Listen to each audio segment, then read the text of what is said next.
Welcome to the Invite Health podcast, where our degreed healthcare professionals are excited to offer you the most important health and wellness information you need to make informed choices about your health. You can learn more about the products discussed in each of these episodes and all that Invite Health has to offer at www.invitehealth.com/podcast. First-time customers can use promo code podcast at checkout for an additional 15% off your first purchase. Let's get started.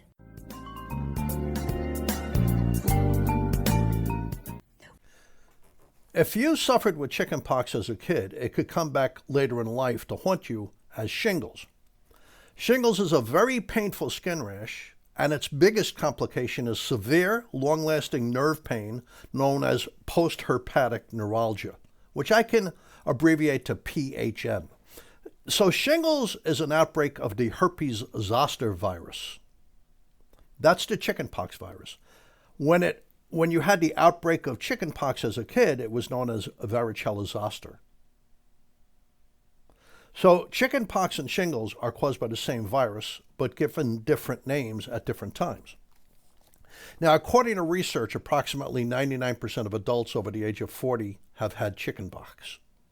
This virus remains in your body in a dormant state, but it can be reactivated at any time, and the risk of reactivating it increases with age as your immune system naturally declines. So, hi, my name is Jerry Hickey. Welcome to my episode, Can Nutrition Help Shingles Pain? I'm the Senior Scientific Officer over here at Invite Health. I'm also a pharmacist nutritionist. Now, thanks for tuning in to the Invite Health podcast today. You can find all of our episodes for free wherever you listen to podcasts or by visiting invitehealth.com/podcast. We have hundreds of them up there. Please make sure you subscribe. Please leave us a review. You can also follow us on Facebook, Twitter, and Instagram at Invite Health. The info on this episode, by the way, is linked at the episode description. So let's get going. So can nutrition help with shingles pain? We'll get to that. So what does shingles start out as? We call that presentation. Shingles presents as a painful rash with many blisters that typically occur on one side of the body. Now, the blisters will typically scab over in 7 to 10 days, and they typically fully clear up within 2 to 4 weeks.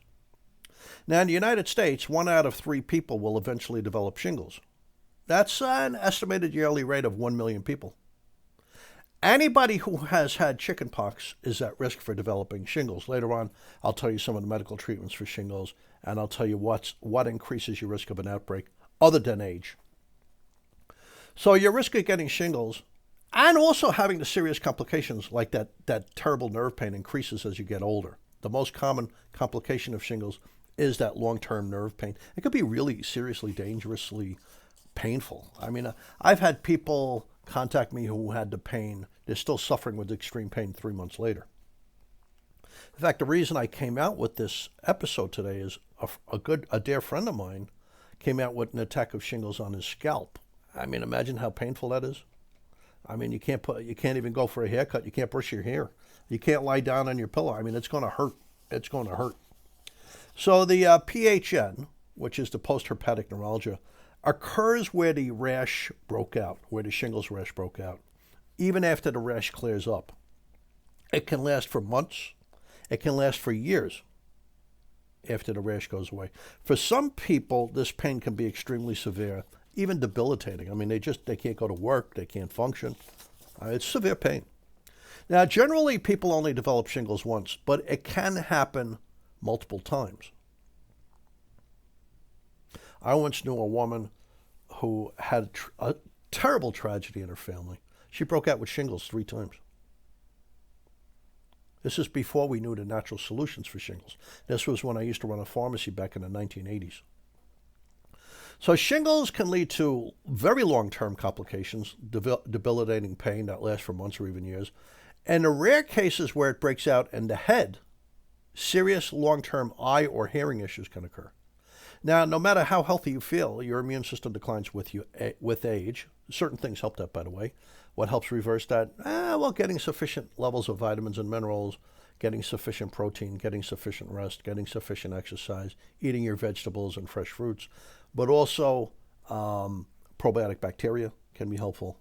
Nucleotides, we've discussed these in other podcast episodes. Nucleotides can be helpful. Beta immunity, supplying beta-1,4 glucan can be helpful. So these are risk factors for a breakout of shingles. Important to know. So once you had chickenpox as a kid, even though the rash of the chickenpox cleared up, the virus, the virus that causes chickenpox will stick around. It's called herpes zoster. Oh, I'm sorry. It's called, the chickenpox virus is known as varicella zoster. When it stays dormant in your body, and later on in your life, it comes out as shingles. Then it's called herpes zoster. It's no longer called varicella zoster. It's called herpes zoster. It's not herpes. It's not the sexually transmitted herpes where you get the sore on your lip or the sore further down by your plumbing. It's not that. It has nothing to do with sex. It has to do with chickenpox. So while anybody can develop shingles, certain factors increase your risk. So age, the risk of shingles and shingles-related nerve pain increases significantly in people after the age of 50. A weak immune system. So like people who've been treated for cancer, people with HIV, people with diabetes, they have a heightened risk because their immune system doesn't work well. Taking immune-suppressing drugs raises the risk. So there are certain immune-suppressing drugs for autoimmune diseases, like Humira. People might take that for colitis or Crohn's disease. And then there's even more powerful immune-suppressing drugs. They totally wipe out the immune system. They totally suppress it. They use those drugs in people who've had organ transplants, like a heart transplant or a kidney transplant. Diabetes increases risk of a breakout. I say that again because so many people have diabetes. If you get your sugar under control, if you get the inflammation in your body under control, if you're exercising, getting sleep, eating your fruits and vegetables, like a Mediterranean type diet, you're taking certain supplements, it'll help reverse that trend where you have poor immune system function in diabetics. You can reverse that. Stress. I see this all the time.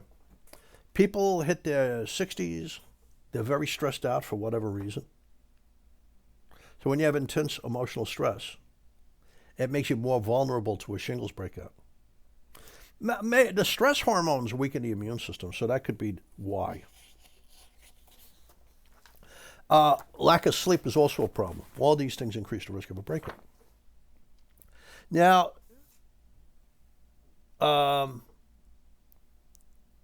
in addition to the nerve pain from a breakout, from the initial rash and then the nerve pain, there's other complications with shingles, besides the post-herpetic neuralgia, which is the nerve pain. Scarring. If the shingles outbreak is near your eye, you can have vision problems. From what I understand, and I've never seen this in my practice, I've been a pharmacist since the 1970s, but if the shingles breaks out in your lungs, it could be extremely dangerous. You can have partial weakness, even paralysis of areas that are served by the affected nerves. So shingles, the major thing, lots of blisters that are painful, extreme pain, a rash. So there is an FDA-approved vaccine. It's called Shingrix. It's for the prevention of shingles.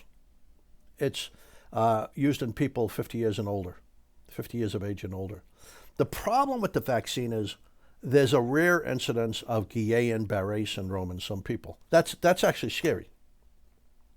Guillain-Barré syndrome is rare. Sometimes it's fatal. It's an autoimmune disease. The most common cause is an infection you get in your intestines called Campylobacter jejuni that you could get from infected chicken and undercooked chicken. But you can also rarely get it from a flu shot. A very small fraction of people develop Guillain-Barré syndrome because of vaccines, like the meningococcal vaccine, the poliovirus vaccine, the flu vaccine, the rabies vaccine, but also the Shingrix vaccine. In fact, not too long ago, the FDA, the American Food and Drug Administration, said, hey, you have to include a warning with the Shingrix, the shingles prevention vaccine, that there's a risk of Guillain-Barré syndrome. That's how strong the connection is. That's how strong the evidence is. So there's an increased risk of Guillain-Barré syndrome. You get severe muscle weakness. It can lead to paralysis. Some people are paralyzed for a day. Some people are paralyzed for months. Some people are paralyzed for a year. Some people are paralyzed for many years. The paralysis could be minor. it could be moderate, it could be actually very severe. So your body's immune system is attacking and damaging your nerves, and this leads to muscle weakness, and this can parlay into paralysis. It's really not fully understood, but the syndrome typically follows infections with a virus or a bacteria. Now, each year in the United States, up to 6,000 people typically develop Guillain-Barré syndrome, so it's rare. So that's about 20 cases of Guillain-Barré per million people each year. Now, can anybody develop Guillain-Barré? It's more common among adults. It increases with age. People over the age of 50 are at the greatest risk of developing it. Most people fully recover, but some have permanent nerve damage and permanent paralysis, and it can last for several years. It'd be lifelong.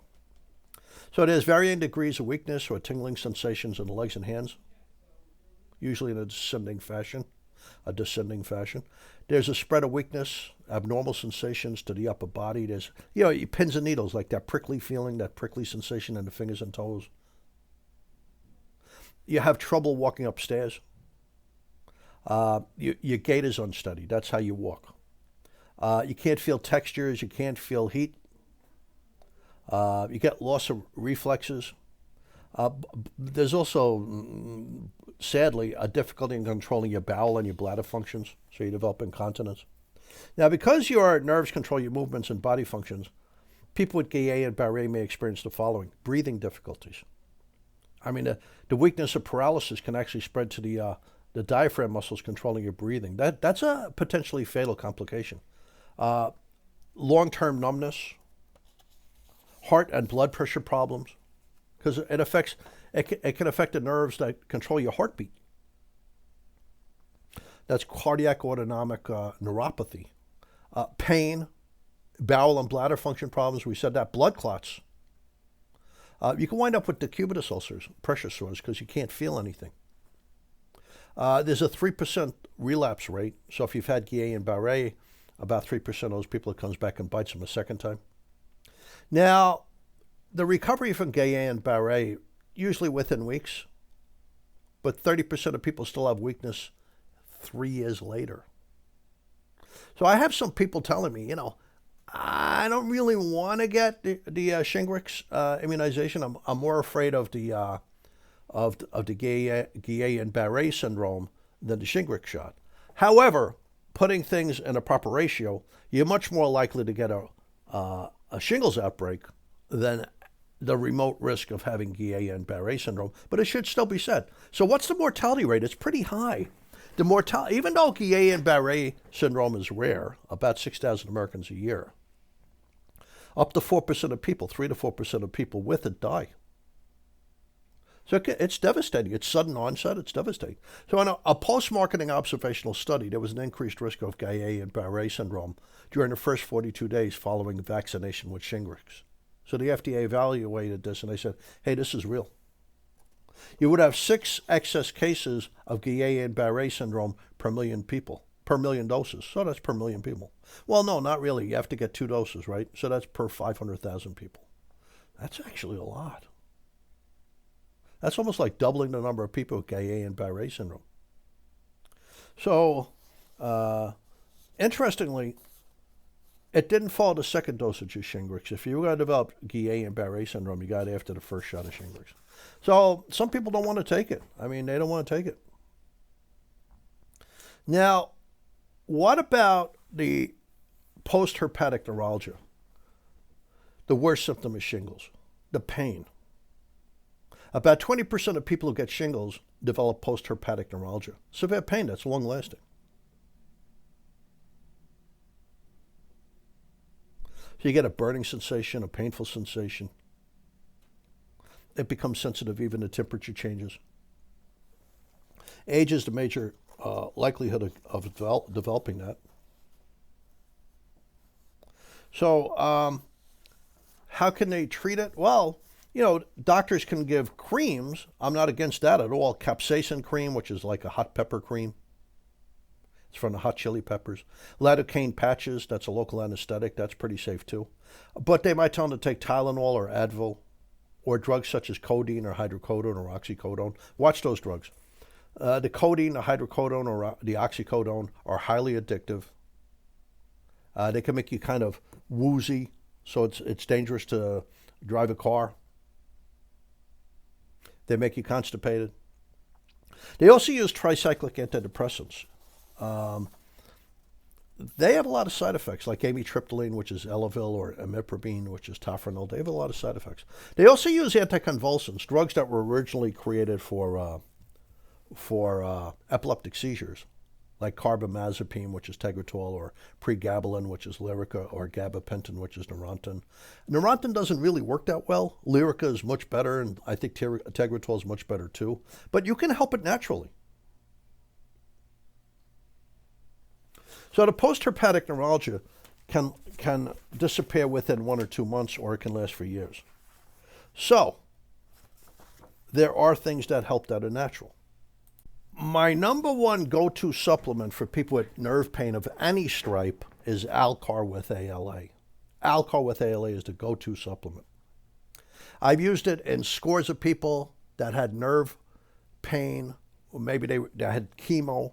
Now, the studies with Alcar with ALA are showing that with chemo, you can still have nerve damage with powerful chemotherapeutic drugs like carboplatin and different powerful drugs that they treat cancer with. You could still have nerve damage, but it prevents the nerve damage from becoming excessive. Far fewer people will get severe nerve damage from chemotherapeutic drugs used to treat cancer if after using the drugs they start taking a course of Alcar with ALA. And during the time when they're on the drugs, they could take Alcar by itself. But you have to discuss that with your oncologist. And there's many, many studies showing that Alcar with ALA is really helpful for people with diabetic nerve pain, different kind of sciatica nerve pain that travels down your spine and down your gluteus maximus and down your leg. So there's many studies with Alcar with ALA. Alcar with ALA are natural to the human body. But when somebody has nerve damage, if you give additional, it's great for the nerve pain. I have a slew of studies how it's great for nerve pain. Now, they haven't studied it with shingles nerve pain, but I've given it to a number of people with shingles nerve pain. It's helped them dramatically. It really has. They've written me letters like, thank you so much. So Alcar with ALA, natural to the human body. If you give some extra, it's great for nerve pain, regardless of the cause. I've seen it help some. I had a mountain climber that hurt her ankle. She had persistent nerve pain. I gave her the Alcar with ALA. The nerve pain went away quickly. That's a unique situation. I've had a lot of people with diabetic numbness, like in their feet, and I gave them the Alcar with ALA, and the nerves started healing and working again. So they stopped getting that pins and needle or the electrical nerve impulses. It started coming back to normal. I've had a bundle of people with shingles nerve pain where it helped them dramatically. I mean, a number of people. So what's the number 2 go-to supplement for nerve pain, including shingles? B vitamins. If you get the active form of B12, methylcobalamin, it's great for nerve pain. That's not the type of B12 typically used in most multivitamins. If you get the active form of folate, folic acid is synthetic. The active form of folic acid is methyl tetrahydrofolate. It's great for nerve pain. If you get the active form of B6, which is pyridoxal 5-phosphate, it's great for nerve pain. So I start off with Alcar with ALA. I could add the methyl B. We have a methylated B vitamin with the active forms of the B vitamins. That really helps people with nerve pain. There's a form of B1 that's great for nerve pain. It's a fatty soluble form, benfotiamine. They studied that in a number of studies of people with diabetic nerve pain, diabetic peripheral neuropathy. Sometimes they call it polyneuropathy because it happens to nerves all over the body. And that's important because diabetes not only affects the nerves in your hands and feet, but it affects the nerves in your stomach. You could develop gastroparesis, slow emptying of the stomach, which is not a pleasant feeling. You could even develop damage to the nerves in your heart, autonomic cardiomyopathy. Well, autonomic cardiac neuropathy. So the benfotiamine has been shown to help with that. So if you have nerve pain, look at these 3 supplements. They're very safe. They're great for the brain. They're good for your memory. They're good for your energy levels. They do a lot of good things in the human body. They're all natural to the human body.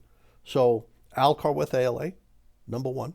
I generally give people 2 tablets an hour before breakfast, 1 tablet an hour before lunch. The benfotiamine, I give 200 milligrams with breakfast and lunch, so twice a day. And a methylated B vitamin, that's the active forms of the B vitamins, I generally give 1 a day with breakfast. And it really can help with nerve pain. So thank you for listening to our episode. And thank you for tuning into the Invite Health podcast today. You can find all of our episodes for free wherever you listen to podcasts, like iHeartRadio, etc., or by visiting invitehealth.com/podcast. And we have hundreds up there, hundreds, literally. Please make sure you subscribe and please leave us a review. You can also follow us on Twitter, Instagram, and Facebook at Invite Health. Hope to see you next time on another episode of the Invite Health podcast. Thank you so much for listening.